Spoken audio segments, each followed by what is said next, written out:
Good morning student. आज के इस क्लास में हम विनिमय साध्य विलेख अधिनियम पढ़ने जा रहे हैं। इस अधिनियम के अंतर्गत हमारा जो टॉपिक रहेगा वो टॉपिक है वचन पत्र, विनिमय विपत्र और चेक क्या होते हैं, इनकी हमें क्या आवश्यकता है और इन तीनों में आपस में क्या अंतर है। इस टॉपिक को शुरू करने से पहले मैं आपको बहुत ही आसान भाषा में बता देती हूँ कि जो हमारा व्यापारिक जगत होता है, जहाँ पर आप देखते हो हमारा कोई व्यक्ति वस्तु बेच रहा है, कोई वस्तु खरीद रहा है, कोई व्यक्ति पैसा उधार दे रहा है, कोई व्यक्ति पैसा उधार ले रहा है, इस प्रकार के जो लेन देन होते रहते हैं, तो सभी लेन देन नगद में हो यह संभव नहीं है। इसके लिए हम वचन पत्र, विनिमय विपत्र और चेक का इस्तेमाल कर सकते हैं। तो इस विनिमय साध्य विलेख अधिनियम के अंतर्गत जिसमें वचन पत्र, विनिमय विपत्र और चेक की बात करने जा रही हूँ, वाणिज्यिक संसार में इसका बहुत ही अधिक महत्व है। ठीक है, तो चलिए एक एग्जाम्पल के द्वारा हम लोग इसको समझने की कोशिश करते हैं। एग्जाम्पल लेते हैं हम लोग। यहाँ पे x ने y को 1,00,000 रुपए उधार दिए 1 माह के लिए 5% ब्याज की दर से। अब एक बात बताओ, कोई व्यक्ति अगर उधार दे रहा है, यहाँ पे उधार देने वाला कौन है? एक्स, जिसे हम कह सकते हैं क्रेडिटर। क्रेडिटर कौन? जो उसने उधार दिया। ठीक है। वाई हम कह सकते हैं डेटर, जिसने उधार लिया, यानी कि ये कौन हो गया? हमारा ऋणी। ठीक है ना। अब ऐसी दशा में एक बात बताओ, एक्स ने तो अपने 1,00,000 रुपए उधार किसको दे दिए? वाई को। क्यों दे दिए? क्योंकि वाई को आवश्यकता थी। वाई ने एक्स के सामने प्रस्ताव रखा और एक्स ने वाई के प्रस्ताव को स्वीकार करते हुए उसे 1,00,000 रुपए उधार 1 माह के लिए 5% ब्याज की दर से दे दिए। अब यहाँ पे वाई एक्स की रकम वापस करेगा 1 माह के बाद 5% ब्याज की दर से। इस बात की निश्चितता के लिए हम वचन पत्र, विनिमय विपत्र और चेक का इस्तेमाल कर सकते हैं। अगर हम यहाँ पे बात करें तो तीनों में अंतर होता है। देखो, वचन पत्र जिसके बारे में आप विनिमय साध्य विलेख अधिनियम में पढ़ोगे तो उसके बारे में पूरा विस्तार से आपको धारा नंबर 4 के अंतर्गत बताया गया है। अगर आप विनिमय पत्र के बारे में बात करोगे तो इस विनिमय पत्र को आपको विनिमय साध्य विलेख अधिनियम की धारा नंबर 5 के अंतर्गत बताया गया है। और अगर आप चेक के बारे में बात करोगे तो इसको विनिमय साध्य विलेख अधिनियम की धारा नंबर 6 के अंतर्गत बताया गया है। साथ ही हम यहाँ पे यह भी जान लेते हैं कि इस वचन पत्र को इंग्लिश में प्रॉमिसरी नोट के नाम से जाना जाता है, जबकि विनिमय पत्र को इंग्लिश में बिल ऑफ एक्सचेंज के नाम से भी जाना जाता है। कुछ शब्दों का अंग्रेजी में जानना भी हमारे लिए जरूरी होता है, और जबकि चेक को हम लोग इंग्लिश में चेक के नाम से ही बुलाते हैं। अब इन तीनों में अंतर क्या है? जब भी अगर हम बात करेंगे तो जो वचन पत्र होता है इसमें 2 पक्षकार होते हैं। एक इसमें सदैव कितने पक्षकार होते हैं? 2 पक्षकार होते हैं। एक पक्षकार जो हमारा होता है वो होता है जो वचन पत्र लिखता है, जिसे हम लेखक कह के बुलाते हैं। लेखक को अंग्रेजी में हम यहाँ मेकर कह सकते हैं। एक पक्षकार जो होता है वो हमारा कहलाता है अदाता। अदाता को हम अंग्रेजी में पेई कह करके बुला सकते हैं। ठीक है। अब क्या हुआ, कौन लिखता है वचन पत्र? वचन पत्र सदैव वो व्यक्ति लिखता है जिसने लोन लिया है, जिसने ऋण लिया है, जिसके ऊपर कोई कर्जा है। तो यहाँ पे अगर आप देख पा रहे हो किसने लिखा है? यहाँ पे वचन पत्र वाई ने लिखा है। तो यहाँ पे वाई, वाई कौन है? अपने डेटर। डेटर कौन हुआ? ऋणी, जिसके पास 1,00,000 रुपए का उधार है। किसका? एक्स का। तो यहाँ पे जो वाई है वो वचन पत्र लिखेगा। वचन पत्र के अंतर्गत वाई वचन देता है। क्या वचन देता है? एक्स को, क्रेडिटर को वचन देता है कि मैं 1 माह के बाद तुम्हारे द्वारा दिया गया 1,00,000 रुपए ब्याज के साथ वापस कर दूंगा। इस प्रकार के हस्ताक्षर कर देता है। और किसको ये वचन पत्र दे दिया जाता है? और इस वचन पत्र की सपुर्दगी एक्स को कर दी जाती है। उदाहरण, यहाँ पे देखो फॉर एग्जाम्पल हमने ये एक वचन पत्र बना लिया स्टाम्प पेपर के ऊपर। अब यहाँ पे स्टाम्प लगी होती है, ध्यान रखना वचन पत्र में। तो यहाँ पे ये कौन बनाएगा, एक्स बनाएगा। एक्स जो बनाएगा, ठीक है, उसमें वो लिखेगा कि मैं डेटर, मेरा नाम एक्स, मैं 1,00,000 रुपए इस दिनांक को, किस दिनांक को उसने उधार लिए, यहाँ पे अगर हम बात करें तो जिस दिनांक को उसने उधार लिए हैं, आज की तारीख की अगर हम बात करें तो आज है 12 दिसंबर 2022 को उसने उधार दिया है। और ये पैसा वो कह रहा है, एक डेट ले लेते हैं, 11 जनवरी 2023 को वापस कर देगा, ठीक है ना। तो इसमें लिख रहा है कि ये डेट लिख देगा, किस डेट पे उसने पैसा लिया, किस डेट पे वो वापस करेगा। तो एक्स यहाँ पे क्या दे रहा होता है, वचन देता है, किसको देता है, वाई को। इस वचन पत्र में जो हस्ताक्षर होंगे वो हस्ताक्षर किसके रहते हैं स्टूडेंट, एक्स के रहेंगे। और एक्स सॉरी यहाँ पे वाई लिखेगा, सॉरी मैं गलत बोल गई थी, थोड़ा ध्यान नहीं दिया था। वाई लिखेगा, वाई वचन देगा और किसको देगा, एक्स को देगा। और हस्ताक्षर भी किसके रहेंगे यहाँ पे, वाई के रहेंगे। वाई हस्ताक्षर करके ये किसको वापस कर देगा, एक्स को वापस कर देगा। तो एक्स के पास अब एक क्या बन गया, एक सबूत बन गया है। और अब अगर निश्चित समय पे जो ये टाइम बताया गया है, 1 माह का टाइम दिया गया है, और जो भी ग्रेस पीरियड अगर कोई है तो उसके बाद अगर यह पेमेंट नहीं देता है तो यहाँ पे एक्स अपने 1,00,000 रुपए की वसूली के लिए न्यायालय में वाद प्रस्तुत कर सकता है। तो इस प्रकार से आपने देखा कि वचन पत्र हमारे पास एक किसका काम कर रहा है, एक एविडेंस का काम कर रहा है एक तरीके से, जिससे ये साबित हो रहा है कि एक्स ने वाई को 1,00,000 रुपए दिए हैं 1 माह के लिए, किस दिनांक पे दिया और कब तक के लिए दिया और कितने ब्याज पर दिए हैं। और इसको खुद बनाने वाला ही कौन होता है, डेटर होता है। डेटर का नाम हम लोगों ने यहाँ पे वाई लिया है और क्रेडिटर कौन है, यहाँ पर एक्स है।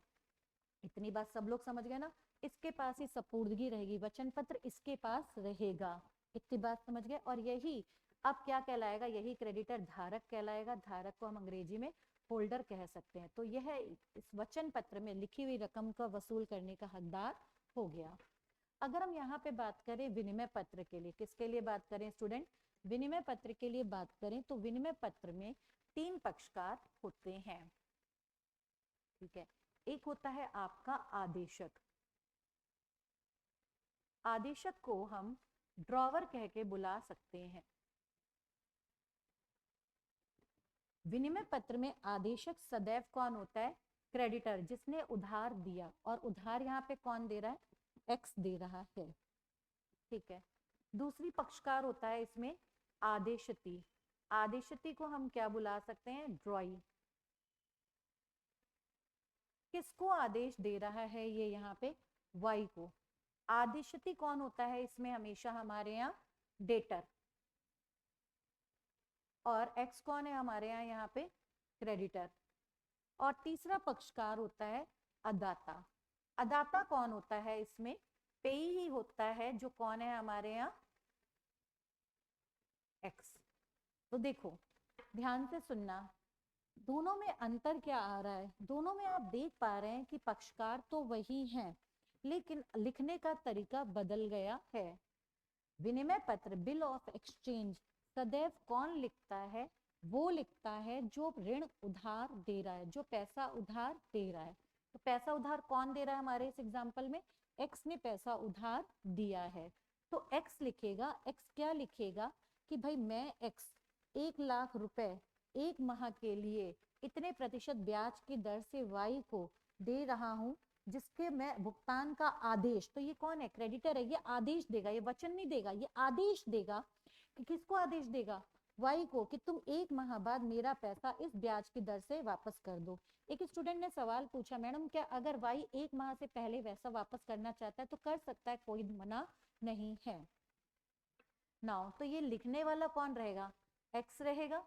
लिख करके किसके ऊपर लिखेगा, ये वाई के ऊपर लिखेगा। वाई इसकी स्वीकृति देगा। यहाँ पे खुद से वाई ने वचन पत्र लिखा था, तो जो वाई ही वचन पत्र लिख रहा है, वाई ही वचन पत्र पे अपने हस्ताक्षर कर रहा है, तो प्रोमिसरी नोट में वाई की स्वीकृति की जरूरत नहीं है। पर ये कौन बना रहा है, ये बनाने वाला हमारे यहाँ क्रेडिटर है।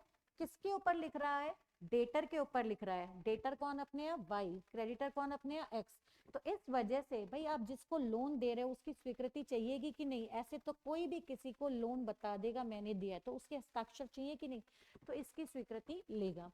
स्वीकृति देने के बाद ये वापस इस बिल को किसको दे देगा, एक्स को दे देगा। और ये एक्स यहाँ पे क्या कहलाएगा, हमारे यहाँ अदाता कहलाएगा, जिसे आप अंग्रेजी में पेई के नाम से भी बुला सकते हैं। एक बात ध्यान रखना स्टूडेंट, यहाँ पे अदाता सेम पक्षकार, यानी मैंने यहाँ पे एक्स अदाता और आदेशक एक भी हो सकते हैं और दोनों पक्षकार अलग भी हो सकते हैं। ध्यान रखना, इसी बात की चर्चा हम करेंगे 10 से 15 मिनट के बाद।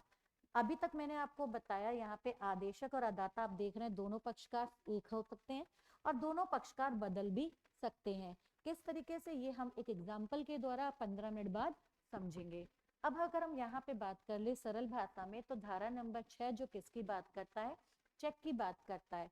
इसमें भी हम देखेंगे तो तीन चीजें हमारे सामने आती हैं। एक होता है हमारे यहाँ आदेशक, दूसरा होता है हमारे यहाँ पे आदेशती, और तीसरा होता है हमारे यहाँ पे अदाता।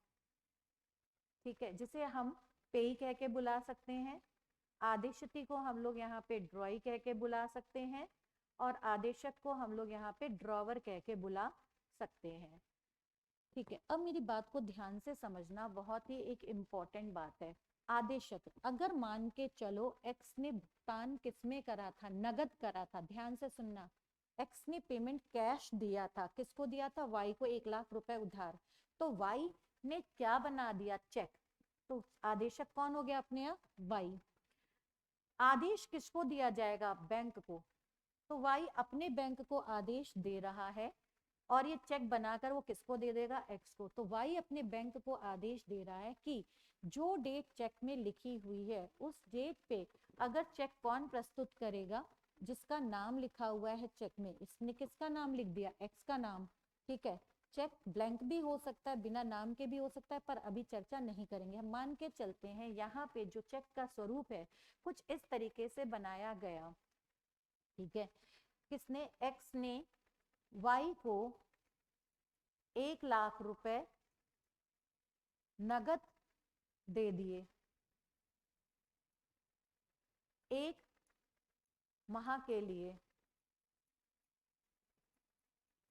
ठीक है, कितने प्रतिशत ब्याज की दर से, 5% ब्याज की दर से, जिसका भुगतान वापस 1 माह बाद किया जाएगा। अब यहाँ पे एक्स ने क्या लिखा, ये चेक बनाया जा रहा है, पे टू, किसको भुगतान करें हम, वाई को। इस पे डेट डाल दी गई, क्या डेट डाल दी गई, 11/1/2023, इस पे ये डेट डाल दी गई। कितने रुपए का भुगतान किया जाए, 1 लाख का 5% ब्याज जोड़ लो तो 1,05,000 रुपए हो गए। तो यहाँ पे आपका क्या लिख दिया जाएगा, शब्दों में और अंकों में दो तरीके से भरा जाता है। तो यहाँ पे तो आप लिख दोगे 1,05,000, इसके अंदर 1,05,000 रुपए। ठीक है, और यहाँ पे क्या लिखोगे, 1,05,000 ओनली। ठीक है, और यहाँ पे सिग्नेचर कौन कर देगा, यहाँ पे जो सिग्नेचर करा जाएगा, यहाँ पे जो सिग्नेचर किया जाएगा वो किसका आएगा, वाई का। तो ध्यान रखना स्टूडेंट, यहाँ पे एक्स रहेगा, मैंने गलत लिख दिया था पहले, एक्स ने ही तो पैसा उधार दिया था, तो एक्स को हम लोग यहाँ पे क्या लिख रहे हैं, क्रेडिटर, और ये वाई कौन है अपने यहाँ, डेटर है। ठीक है, थोड़ा सा एक बार एक्स और वाई को प्लीज आप देख लीजिएगा, मैंने एग्जाम्पल में स्पष्ट रूप से लिखा हुआ है और इसी को ध्यान में रखते हुए इस कॉन्सेप्ट का इस्तेमाल कीजिएगा। ठीक है, तो यहाँ पे टू किसका वापस करेंगे रकम, भाई वाई वापस करेगा ना रकम, तो भुगतान करा जाएगा, किसको करा जाएगा, एक्स को करा जाएगा, इस डेट पे किया जाएगा, इतने रुपए का करा जाएगा और इसका चेक का क्या कर दिया जाएगा, हस्ताक्षर कर दिया जाएगा। अब अगर 11/1/23 के बारे में बात करें तो इस डेट पे किसने, एक्स ने बैंक में चेक लगाया, एक्स ने जब बैंक में चेक लगाया तो चेक का अनादरण हो गया, यानी कि इसके खाते में पैसा नहीं था।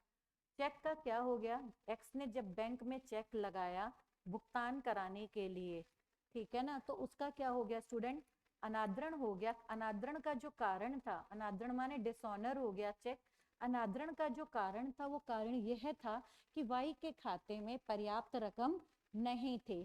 ऐसी दशा के अंतर्गत जो एक्स है वो एक पीड़ित पक्षकार हो गया और उसको जो अधिकार आएंगे वह अधिकार आ गए धारा नंबर 138, जो कि चेक विनिमय साध्य विलेख अधिनियम की धारा 138 अपने आप में महत्वपूर्ण है। यहाँ से मेंस और प्रीलिम्स दोनों के प्रश्न पूछे जाते हैं।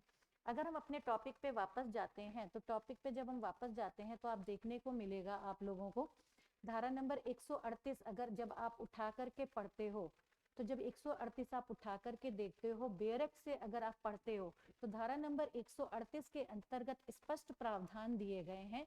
अत्यंत संक्षिप्त में बताते हुए मैं कहूंगी कि अगर मान लो धारा 138 के प्रावधानों का पालन करने के जो भी पालन के लिए बताया था उसके बावजूद भी अगर वाई भुगतान नहीं करता है तो वाई के ऊपर 2 साल की अधिकतम कारावास और चेक का जो रकम है उसका डबल दोनों या दोनों में से कोई भी एक जैसा कि न्यायालय उचित समझे लागू कर सकता है। तो यह बात आपकी कहाँ पे आपको पढ़ने में मिलेगी, धारा नंबर 138 के अंतर्गत आपको पढ़ने को मिलेगी। अगर हम यहाँ पे 138 देखें तो देखो यहाँ पर लिखकर आ जाएगा धारा 138 खातों में अपर्याप्त निधियों आदि के कारण चेक का क्या हो गया, अनादरण हो गया।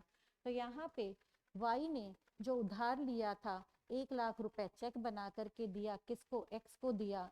जो डेट लिखी थी उस डेट पे जब उसने चेक लगाया और उस चेक का अनादरण हो गया तो धारा 138 के जो ये प्रावधान है इन सब का भी सपोज मान के चले पालन कर लिया गया, परंतु वाई ने भुगतान नहीं किया तो यहाँ पे ये क्या माना जाएगा, यह समझा जाएगा कि वाई ने अपराध किया। वाई को हम लोग यहाँ पे ध्यान रखना क्या लेके चल रहे हैं, डेटर जिसने पैसा उधार लिया है और वह इस अधिनियम के किसी अन्य उपबंध पर प्रतिकूल प्रभाव डाले बिना कारावास से, जिसकी अवधि कितने समय तक की हो सकती है, 2 वर्ष तक की हो सकेगी, या जुर्माने से, जुर्माना जो चेक की रकम का दुगना हो सकेगा, यह दोनों से दंडनीय होगा। तो यह मैंने आपको धारा 138 के बारे में अत्यंत संक्षिप्त में बताया।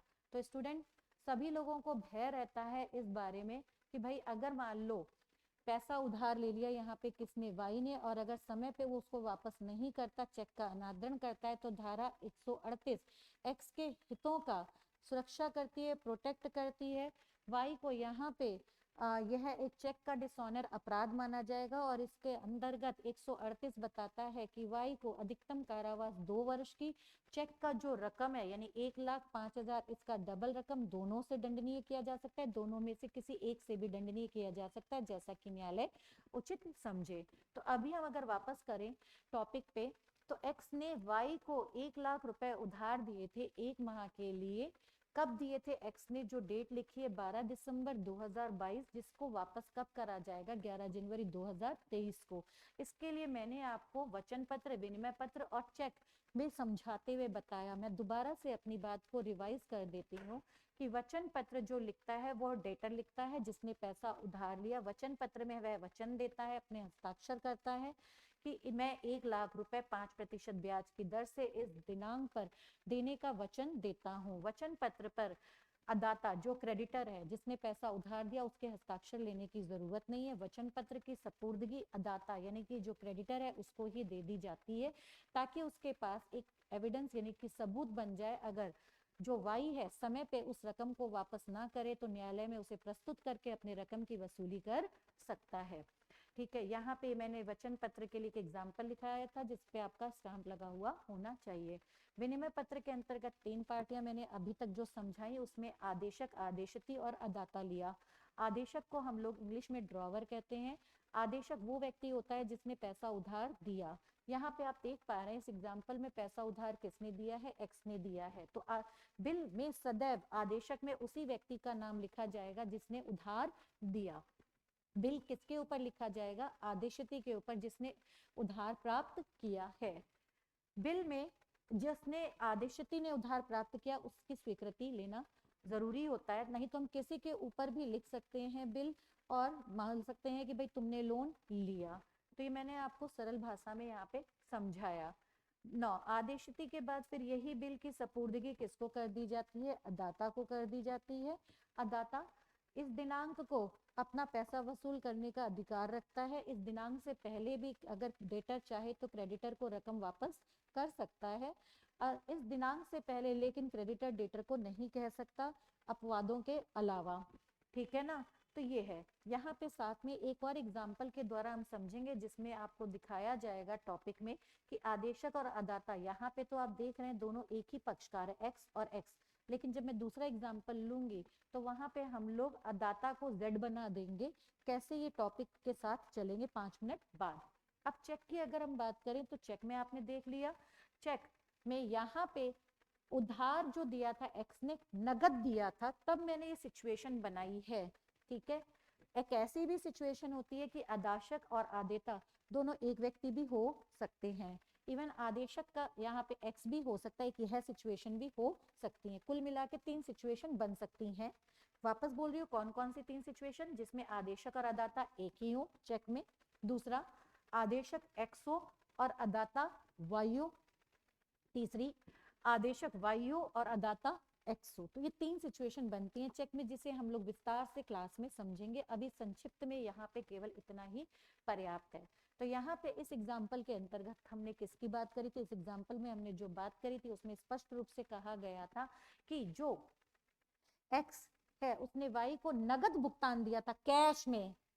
ठीक है, अब वाई ने आदेशक बन करके, यानी कि वाई आदेशक बन गया, वाई चेक लिख रहा है, उसने कहा है चेक में कि पहले ही उसने चेक किसको दे दिया, उसी डेट पर 12 दिसंबर 2022 में जब एक्स ने कैश में भुगतान किया, उसी डेट पर वाई ने चेक किसको दे दिया, सेम डेट पर एक्स को दे दिया। पर उस चेक के भुगतान की तिथि 11 जनवरी 2023 लिखी गई। तो एक्स के पास एक सबूत आ गया ना कि वो 11 जनवरी 2023 की डेट पर एक्स चेक लगाएगा। अगर वाई के खाते में रकम नहीं है, तो अभी थोड़ी देर पहले आपको धारा 138 के बारे में आपको मैंने संक्षिप्त में बताया था कि 138 के अंतर जो है वो क्रेडिटर के हितों को प्रोटेक्ट कर रहा है, डेटर के ऊपर वाद लाया जा सकता है, जिसके अंतर्गत अधिकतम कारावास वाई को 2 वर्ष तक का, और जो रकम भरी हुई है चेक का उसका डबल अमाउंट, दोनों या दोनों में से कोई एक हो सकता है। चलिए अब हम एक ऐसे एग्जाम्पल की बात करते हैं जिसमें मैंने आप लोगों को कहा था, इस वाले टॉपिक में हम बात करेंगे जिसमें मैंने कहा था आदेशक और अदाता अलग अलग हो सकते हैं। एग्जाम्पल को हम थोड़ा सा यहाँ पे परिवर्तन करते हैं। एग्जाम्पल क्या लिखते हैं, इधर देखो, अभी तक जो हम लोगों ने एग्जाम्पल नंबर 2, और इसको हम बना लेते हैं एग्जाम्पल नंबर 1। ये हमारा एग्जाम्पल नंबर 1 हो गया, और इसको हम लोग यहाँ पे बना लेते हैं एग्जाम्पल नंबर 2। एग्जाम्पल नंबर 2 के अंदर क्या कहा जा रहा है कि एक्स ने वाई को 1 लाख रुपए 5% ब्याज की दर से 1 माह के लिए उधार दिए। ठीक है, ये एग्जाम्पल तो हम ऑलरेडी पहले वाले में पढ़ के आए थे। अब हम इसी एग्जाम्पल को थोड़ा सा और आगे विस्तार करते हैं। एक्स ने 1 लाख रुपए का चावल उधार खरीदा जेड से। तो अब आप देख रहे हो, अभी तक जब हम पढ़ रहे थे केवल 2 ही पक्षकारों के बारे में बात करी थी, एक एक्स और एक वाई। अब मैंने इस एग्जाम्पल में एक और तीसरा पक्षकार लेकर आई जिसका नाम मैंने जेड रखा। एक्स जो है वो चावल का कारोबार करता है, चावल का निर्माता है, और जो जेड है वो कौन है, जो जेड है वो फुटकर व्यापारी है, एक रिटेलर है। इतनी बात समझ में आ गई? Okay fine. अब ऐसी दशा में एक्स ने 1 लाख रुपए का जो चावल है उधार बेचा, खरीदने की जगह कर दो बेचा। किसको बेचा? जेड को। या चलो ऐसे ही ले लेते हैं, सॉरी, उधार खरीदने की ही बात करते हैं, उधार खरीदा। और एग्जाम्पल को मैं दोबारा से थोड़ा सा चेंज कर देती हूँ। क्या चेंज कर देती हूँ? एक्स को बना देते हैं हम लोग यहाँ पे रिटेलर। ठीक है, और जो जेड है उसे हम क्या बना देते हैं? मैन्युफैक्चरर। ठीक है, मैं दोबारा से लिख रही हूँ एग्जाम्पल, स्पष्ट रूप से ध्यान से देख लो वापस से। एक्स ने वाई को 1 लाख रुपए का 1 लाख रुपए 5% ब्याज की दर से 1 माह के लिए उधार दिए। ठीक है, फिर इसी में एक और एग्जांपल हम ऐड कर रहे हैं। एक्स ने 1 लाख रुपए का चावल उधार खरीदा जेड से। एक्स को हम लोग बना रहे हैं यहाँ पे रिटेलर, और जेड को हम लोग यहाँ पे बना रहे हैं मैन्युफैक्चरर। अब अगर हम बात करें किस चीज की, बिल ऑफ एक्सचेंज की बात करें, बिल ऑफ एक्सचेंज की अगर अब हम लोग यहाँ पे बात करते हैं, ठीक है, तो बिल ऑफ एक्सचेंज की जब हम यहाँ पे बात करते हैं तो अब तक हमने पढ़ा था 3 पार्टीज के बारे में। पहला पढ़ा था आदेशक, दूसरा पढ़ा था हम लोगों ने आदेशती, और तीसरा पढ़ा था हम लोगों ने अदाता। ठीक है ना, जिसमें मैंने जब हमने एग्जाम्पल 1 पढ़ा था तो हम लोगों ने इस तरीके से ही बनाया था। आदेशक का नाम लिखा था मैंने एक्स, आदेशती का नाम लिखा था वाई, और अदाता का नाम लिखा था एक्स। एक्स कौन था हमारे एग्जाम्पल में, जिसने उधार दिया था, क्रेडिटर। वाई कौन था हमारे एग्जाम्पल में, डेटर, जिसने उधार लिया था। और अदाता कौन है, क्रेडिटर। ये बात हम लोगों ने एग्जाम्पल नंबर 1 में पढ़ी थी। ये वाला यहाँ तक का जो पोर्शन है ये एग्जाम्पल नंबर 1 के लिए है, और ये मैंने इसके लिए लिखा। अब उसी को मैंने जो एग्जाम्पल को एक्सटेंड कर दिया, ये एक्सटेंडेड फॉर्म हो गया।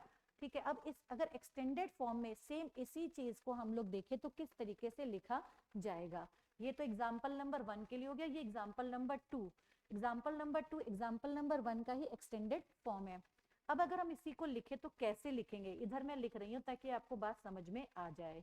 इधर देखो ध्यान से, यहाँ पे किसने माल उधार खरीदा है, एक्स ने खरीदा है ना। इधर देखो एक्स ने माल उधार खरीदा है 1 लाख रुपए का, और एक्स को बिल लेना है। बिल किससे पेमेंट लेना है, बिल का वाई से लेना है। तो एक्स क्या करेगा, ये जो बिल है जिसकी सपुर्दगी किसके पास है, एक्स के पास है।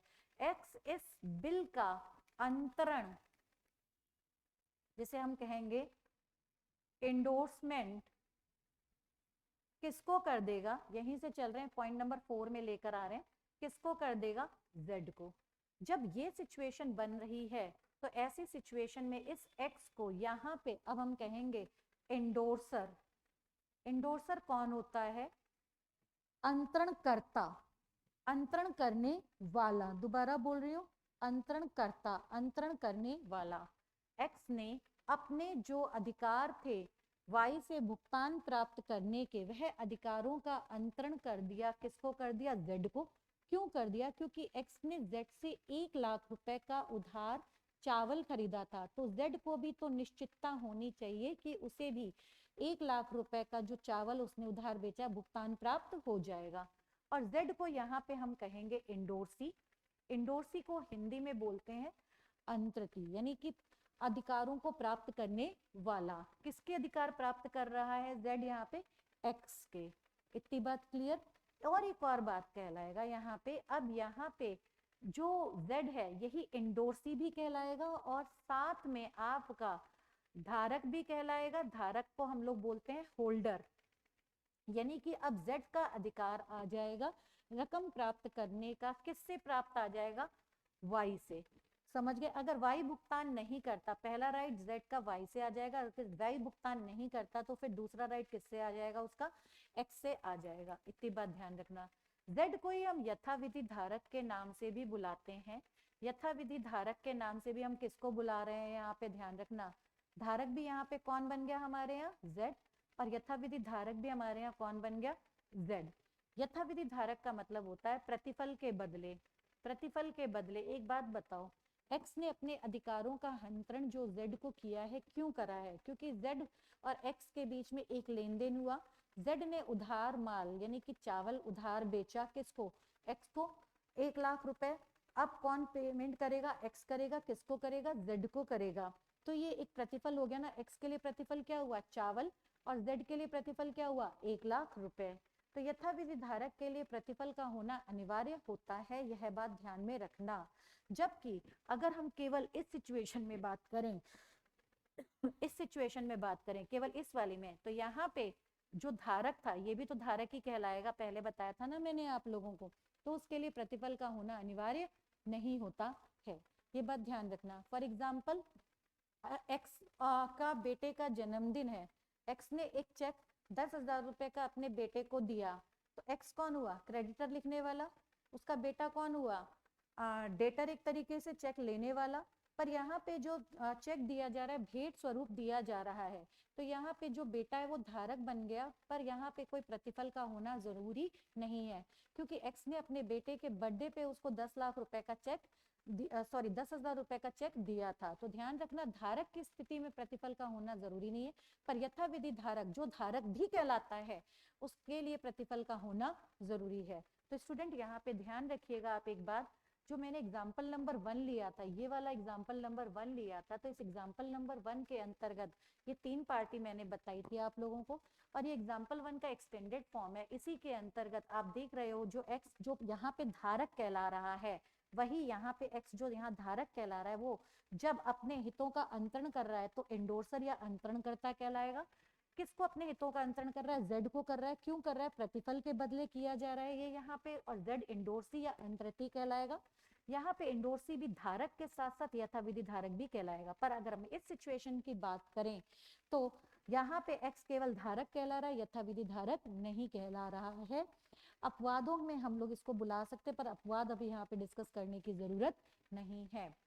रिप्लाई करो मुझे आप सभी लोग, कि आशा करती हूँ आपको यहाँ तक की बात समझ में आ गई होगी। तो अभी आप लोगों ने देखा कि यहाँ पे हम लोगों के 3 पक्षकार रहते हैं, और आपका जब अंतरण की स्थिति आई थी, यानी इंडोर्समेंट की स्थिति आई थी, तो ऐसी दशा के अंतर्गत आपको ये बात समझ में आ गई है कि जो आदेशक है एक्स है, पर जो अदाता है वो हमारे यहाँ पहले जब ट्रांसफर नहीं हुआ था तो अदाता एक्स ही था, पर जब ट्रांसफर हो गया तो अदाता हमारे यहाँ कौन हो गया? जेड। ये बात मैंने आपको बिल ऑफ एक्सचेंज के लिए बनाई।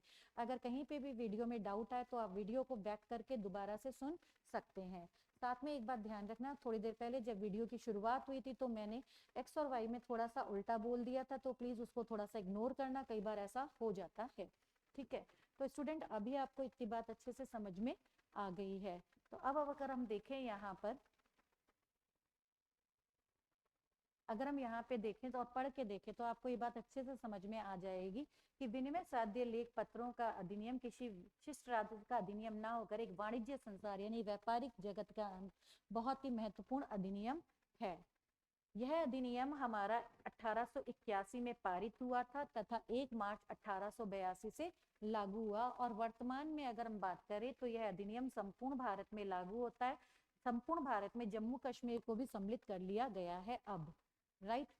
अगर हम यहाँ पे बात करें तो मैंने आप लोगों को सिर्फ धारा 4, 5, 6 के बारे में बताया, तो धारा 4, 5, 6 को अगर हम पढ़ें तो आपको यहाँ पे समझ में आ जाएगा, क्योंकि जो विनिमय साध्य विलेख अधिनियम है, विनिमय साध्य लेख पत्र अधिनियम की धारा 13 के अनुसार ये 3 प्रकार के बताए गए। तो इसके लिए मैंने आपको धारा 4, इसके लिए आपको धारा 5 और इसके लिए आपको मैंने धारा 6 को समझाया। अगर आप इतनी बात समझ जाएंगे तो विनिमय साध्य विलेख, जो कि बड़ा ही टेक्निकल है, पर समझने में, यह समझ गए तो यह बात समझने में, यह अधिनियम समझने में आपको कोई किसी प्रकार की कोई दिक्कत नहीं होगी। तो अगर मैं अभी सिर्फ जितने शब्दों पे टिक लगा रही हूँ स्टूडेंट, उतने ही देखने हैं, क्योंकि अभी हर शब्द को समझने के लिए हमें अलग एग्जाम्पल बनाना पड़ेगा, जो कि अभी इस समय संभव नहीं है। ठीक है ना, पहले आपके लिए इतना ही, जितना बताया उतना ही समझना जरूरी है। तो मैंने आपको क्या बताया था, जितना टिक लगा रही हूँ उतना देखना। प्रतिज्ञा पत्र एक लिखित लेख पत्र होता है। यह लिखता कौन है? यह सदैव जो लिखता है वो डेटर लिखता है, यानी कि जिसने लोन उधार लिया है, जिसमें उसके निर्माता किसी निश्चित व्यक्ति, तो हमने अपने एग्जाम्पल में, सेम एग्जाम्पल को, वीडियो को बैक करके देख लेना, कॉपी में लिख लेना, और उस एग्जाम्पल को बार बार देखते हुए इसको पढ़ते रहना। तो मेकर कौन था हमारे एग्जाम्पल में? वाई। वाई ने ही लोन लिया था। डेटर कौन है हमारे यहाँ एग्जाम्पल में? वाई। ठीक है ना। सिर्फ इतना ध्यान रखना। तो प्रतिज्ञा पत्र एक लिखित लेख पत्र है जो कौन बनाता है, उसका निर्माता किसी निश्चित व्यक्ति अथवा उसके आदेशित व्यक्ति, ये सब अभी आपको पढ़ने की जरूरत नहीं। और यह इसमें किसी प्रकार की कोई शर्त नहीं लगाई जाती।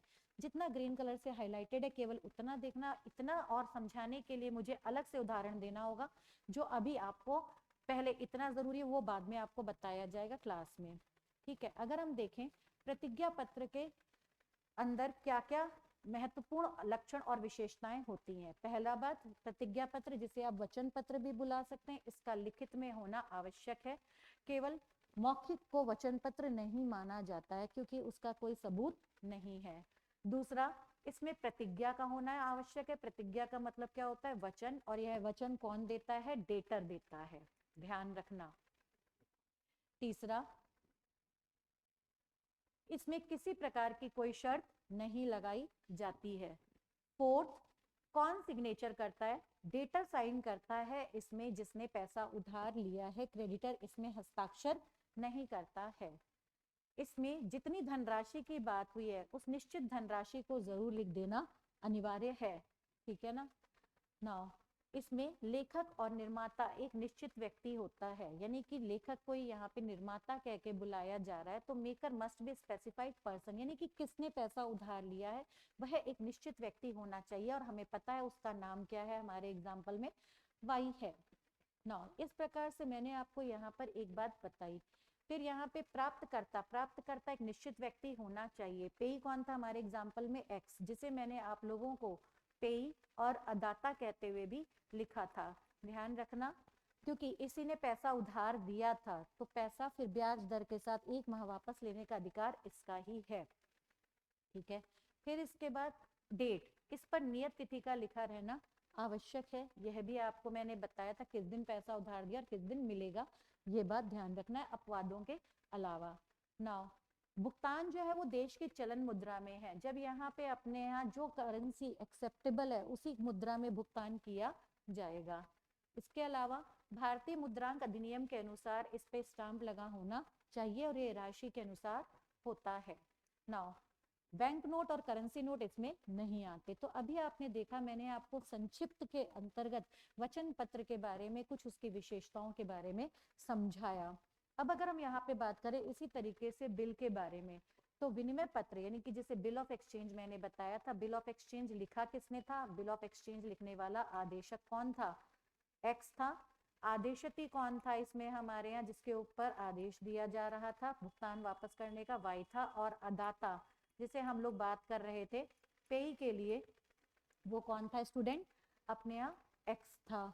जब तक कि एक्स अपने हितों का अंतरण नहीं कर रहा, इंडोर्समेंट नहीं कर रहा, तब तक यह स्थिति रहेगी, ठीक है। जब तक कि एग्जाम्पल 2 का एक्सटेंशन नहीं आता तब तक यह स्थिति रहेगी। तो विनिमय पत्र का भी एक लिखित लेख पत्र है जिसमें लेखक अपने हस्ताक्षर करता है। तो इसमें लेखक कौन है, यहाँ पे ये रहा, राइट। नाउ यह शर्त रहित आदेश होता है। आदेश किसको दिया जा रहा है, वाई को दिया जा रहा है, राइट। नाउ इसके अलावा जिन शब्दों पे मैंने नहीं टिक लगाया, नहीं पढ़ाया, प्लीज उसको मत देखना, वरना इन शब्दों को पढ़ के आप सिर्फ परेशान हो जाएंगे अभी के लिए। फिर आया इसमें कितने पक्षकार होते हैं, मैंने आपको 3 पक्षकार पहले एग्जाम्पल में समझाए। विनिमय पत्र को लिखने वाला अर्थात लेखक, ये कौन था अपने एग्जाम्पल में एक्स, जिसे हम लोगों ने क्या बनाया था, क्रेडिटर, जिसने पैसा उधार दिया था, ठीक है। फिर जिस पर विनिमय पत्र लिखा जाता है अर्थात देनदार या आयार्थी, इसको मैंने अपने एग्जाम्पल में क्या बनाया था, वाई। ये कौन था हमारे यहाँ, डेटर, जिसने पैसा उधार लिया था, एग्जाम्पल 1 के बारे में बात कर रहे हैं। और तीसरा, फिर जिसको उस बिल का रुपया पाना है, पेई, जिसे मैंने आप लोग को अदाता बोला था, ये कौन था अपने यहाँ एग्जाम्पल में एक्स। एग्जाम्पल 1 में आप देख पा रहे हैं क्रेडिटर ही तो रकम वापस पाएगा, तो सबसे पहले क्रेडिटर बिल लिखेगा, बिल की स्वीकृति ये दे रहा है, फिर स्वीकृति के बाद बिल वापस किसके पास चला जाएगा, एक्स के पास, और यही क्या बन जाएगा अपना अदाता, प्राप्तकर्ता, पेई या लेनदार। इतनी बात आप लोग को समझ में आ गई। मैंने आपको सिर्फ ये जितना अभी यहाँ टिक करा एग्जाम्पल 1 के लिए ही टिक करा है। अब अगर हम विनिमय पत्र की विशेषताएं और लक्षण देखें तो इसमें क्या क्या बताया गया है। यह एक लिखित आदेश होता है। आदेश कौन दे रहा है, एक्स दे रहा है। एक्स आदेश दे रहा है। किसको x आदेश दे रहा है? x आदेश देगा आदेशति को, और हमारे एग्जाम्पल में आदेशति कौन है? y है। इतनी बात क्लियर हो गई। इसमें एक निश्चित धनराशि, ध्यान रखना वचन पत्र के अंतर्गत भी धनराशि निश्चित होनी चाहिए, और इसमें भी एक निश्चित धनराशि को देने का ही क्या किया जाता है? आदेश। इसमें लेखक अथवा आहर्ता के हस्ताक्षर होने आवश्यक है। यहाँ पे साइन करने वाला x और यहाँ पे साइन करने वाला कौन? y। जबकि वचन पत्र में जो साइन हो रहे थे वो केवल किसके थे? y के थे, जिसने वचन पत्र बनाया। वचन पत्र कौन बनाता है? डेटर। मैं बार बार बोल रही हूँ, टेक्निकल है ये सब्जेक्ट, इसलिए आपको बच्चों याद रखना पड़ेगा। पर इसमें जो बिल लिखता है वो कौन है हमारे यहाँ? x, जिसे मैंने आप लोग को ड्रॉवर भी लिखा था और आदेशक भी लिखा था। ध्यान रखना, आपको ये वर्ड अंग्रेजी में भी इस अधिनियम के अंतर्गत याद रखने अनिवार्य हैं। और ड्रॉई के हस्ताक्षर होने, सॉरी यहाँ पे ड्रॉवर हमारे यहाँ, फिर मैं गलत लिख गई, x, ठीक है ना, यहाँ लिख दिया था, तो x के हस्ताक्षर होने आवश्यक है। ड्रॉई तो इसके स्वीकार करेगा, राइट, ये रहा, यहाँ पे लिखोगे y, ठीक है। थोड़ा सा बेटे x और y एक बार देखते रहना, ये रहा y, ठीक है। भुगतान करने का आदेश भी यहाँ पे शर्त रहित होता है। अदाता अथवा प्राप्तकर्ता कोई निश्चित व्यक्ति होता है। अगर हम एग्जाम्पल 1 की बात करें तो हमारे यहाँ अदाता x कौन था? अदाता ही था, पेई, ठीक है। 9, आहर्ता कोई निश्चित होता है। अपने यहाँ निश्चित व्यक्ति हमने किसको लिया था? x को लिया था। इसमें भी धनराशि का भुगतान निश्चित समय के अंदर देश की चलन मुद्रा के अंदर होता है। इस पर भी स्टाम्प लगा हुआ होता है। ड्रॉई की इस पर स्वीकृति होती है, बताया था ना, नहीं तो कोई भी बोल दे कि मैंने लोन दिया है, तो जिसको लोन दिया है उसकी भी तो स्वीकृति होनी चाहिए, ठीक है। फिर आया इस प्रकार से, अब आप देखोगे इन दोनों में आपके सामने अंतर भी आ गए। तो इस प्रकार से अगर हम यहाँ पे दोनों में अंतर देखें, जितना मैंने पढ़ाया केवल मैं उतने ही अंतरों के बारे में बात करूंगी। तो विनिमय पत्र के अंतर्गत अगर हम एग्जाम्पल 1 लेकर चलें, सिर्फ जब एक्सटेंडेड एग्जाम्पल 2 ना लेके चलें, तो एग्जाम्पल 1 के अंतर्गत इसमें 3 पक्षकार होते हैं। लेखक कौन होता है? यहाँ पे लेखक होता है अपने यहाँ x, ठीक है ना। और जो देनदार अथवा आहारी यानी कि ड्राई कौन होता है? अपने यहाँ y। और यहाँ पे प्राप्त करता यानी कि पेई भी कौन होता है? x। मैंने बार बार लिख रही हूँ ताकि कोई कंफ्यूजन ना बने। इसमें 2 पक्षकार होते हैं, यहाँ पे लेखक होता है y और ये होता है पेई हमारे यहाँ x, ठीक है। फिर इसके बाद ये जो बात लिखी हुई है ये हमारे एग्जाम्पल 2 में चली जाएगी, जिसमें अभी हमें पढ़ने की जरूरत नहीं है। ये एक्सटेंडेड फॉर्म में चली जाएगी एग्जाम्पल 2। जब बताया था ना, क्या बताया था कि x ने Z से 1 लाख रुपए का चावल उधार खरीदा, ये उसके लिए, पर अभी इतना समझने की जरूरत नहीं है, ठीक है। फिर आ गया, इसमें आदेश होता है, इसमें क्या दिया जाता है? वचन दिया जाता है। इसमें स्वीकृति की आवश्यकता रहती है, जैसे किसकी स्वीकृति की? y की। पर इसमें x की स्वीकृति की कोई जरूरत नहीं है, क्योंकि y खुद से ही क्या बनाता है? वचन। तो x को कोई स्वीकृति देने की जरूरत नहीं है, नो नीड, राइट। पर ये बनाता कौन है? x, तो इसमें स्वीकृति किसकी चाहिए? y की चाहिए। तो इस प्रकार से यहाँ पे आपको मैंने कुछ ही अंतर बताए थे जो आपको समझ में आ गए। अच्छा, इसमें एक ये पॉइंट देखो, इसमें लेखक का दायित्व प्रधान तथा पूर्ण रूप से रहता है। लेखक हमारे यहाँ कौन था? इसमें y था, इसी का दायित्व बना रहेगा, क्योंकि इसमें तो और कोई पक्षकार था ही नहीं। इसके अंतर्गत अगर हम दोनों एग्जाम्पल मिला के बात करें, एग्जाम्पल 1 और एग्जाम्पल 2, तो यहाँ पे बात करी जा रही है एग्जाम्पल 2 का रेफरेंस रखते हुए। तो Z जो है वो पहले पेमेंट किससे मांगेगा?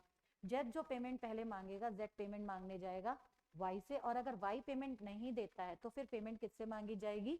X से। तो इस प्रकार से X जो लेखक था उसका दायित्व कैसा रहता है? गौण रहता है। तो ये पॉइंट एग्जाम्पल नंबर 2 को लेकर के बताया गया था। एग्जाम्पल नंबर 2 के लिए वापस अगर सुनना है तो वीडियो को बैक करके सुन सकते हैं, राइट। तो इस प्रकार से आपने देखा कि यहाँ पे कुछ अंतर को बताया गया, केवल ये अंतर इसी कारण बता दिया गया जितना टॉपिक पढ़ाया था उसी से।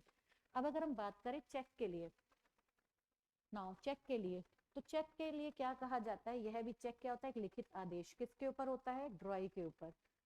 चेक में ड्रॉई कौन होता है? चेक में ड्रॉई सदैव बैंक होता है, ठीक है। किस चीज के भुगतान का आदेश दिया जा रहा है? धन के भुगतान का। तो कौन लिख रहा था चेक? अगर मैं फिर से यहाँ पे वापस लिखूं तो आदेशक हमारे एग्जाम्पल में कौन था? आदेशक हमारे एग्जाम्पल में था y। चेक के केस की बात हो रही है, ठीक है। आदेशति कौन था? आदेशति था हमारे एग्जाम्पल में बैंक। और अदाता कौन था हमारे एग्जाम्पल में? अदाता था x। मैंने आपको ये एग्जाम्पल इसलिए बनाया था कि एक्स ने वाई को नगद भुगतान दिया था 1 लाख रुपए का, पर वाई ने चेक लिख के दिया था उसी दिन जिस दिन एक्स ने भुगतान किया था, ताकि एक्स के पास एक सबूत रहे, साक्ष्य रहे इस बात का कि अगर वो उसका पैसा वापस ना करे वाई, तो उस साक्ष्य के भरोसे वो न्यायालय में वाद ला सके। तो 138 चेक के केस में क्रेडिटर के हितों को प्रोटेक्ट करती है। राइट नाउ लेखक के इस पर स्पष्ट रूप से हस्ताक्षरण होते हैं। तो हमारे एग्जाम्पल में लेखक कौन था? हमारे एग्जाम्पल में इस वाली सिचुएशन के अंदर हमारे यहाँ एग्जाम्पल में लेखक था वाई। चेक पे कभी भी स्टाम्प नहीं लगता है, चेक तो सबने देखा हुआ होगा। इसमें किसी की स्वीकृति की आवश्यकता नहीं होती है। नाउ इसमें बैंक को एक निश्चित रकम का भुगतान करने का आदेश होता है। तो बैंक को हमने यहाँ पे क्या लिया था? आदेशति लिया था। तो यहाँ पे आदेश कौन देगा? वाई तो देगा अपने बैंक को कि भाई जब मेरा ये साइन किया हुआ चेक लेकर के कौन लाए, जिसका नाम मैंने भरा था एक्स, उसके खाते में इतना पैसा ट्रांसफर कर दिया जाए, क्योंकि उसने अकाउंट पे चेक बनाया था जिसपे ऐसे 2 टेढ़ी रेखाएं खिंची हुई होती हैं। यह आदेश शर्त रहित होता है। ठीक है, चेक में आहर्ती सदैव बैंकर ही होता है, यानी कि आहर्ती का मतलब यहाँ पे किससे ले रहे हैं? ड्रॉई से ले रहे हैं। ठीक है, इस प्रकार चेक सदैव बैंक पर ही लिखा जाता है। राइट, चेक की धनराशि सदैव मांग पर देय होती है। तो अगर 11 जनवरी 2023 को एक्स बैंक में चेक लगाएगा, वाई के खाते में होगा, तो ध्यान रखना वाई का खाता डेबिट होगा और एक्स का खाता क्रेडिट होगा। राइट, विनिमय पत्र की भांति भी चेक में कितने पक्षकार बताए थे मैंने? 3। हमारे एग्जाम्पल में अगर हम बात करें तो मैंने मेकर लिया था वाई को, जिस पर चेक लिखा जाता है वो कौन मैंने बताया था आप लोगों को? बैंक, यानी ये ड्रॉई हो गया, और यहाँ पे ये हमारा पेई हो गया। हमारे एग्जाम्पल में पेई हम किसको लेके चले थे? एक्स को लेकर के चले थे। और इसी प्रकार से चेक और विनिमय पत्र में भी अंतर होता है। तो स्टूडेंट, आशा करती हूँ आपको आज की क्लास समझ में आई होगी। आगे की क्लास पढ़ने के लिए हम हमारी क्लास में इनको डिस्कस करेंगे। ठीक है, आप इंस्टीट्यूट आइए और इनको पढ़िए। ठीक है, हाँ मैं वापस से एक बात जरूर बोलना चाहूंगी, बीच में थोड़ा सा एक्स और वाई को ले करके थोड़ा सा मैं भूल गई थी, पर मैंने दोबारा उसको करेक्ट कर दिया था, तो आप उसको ध्यान में रखिएगा। चलिए इसी के साथ ये वीडियो समाप्त करते हैं। धन्यवाद।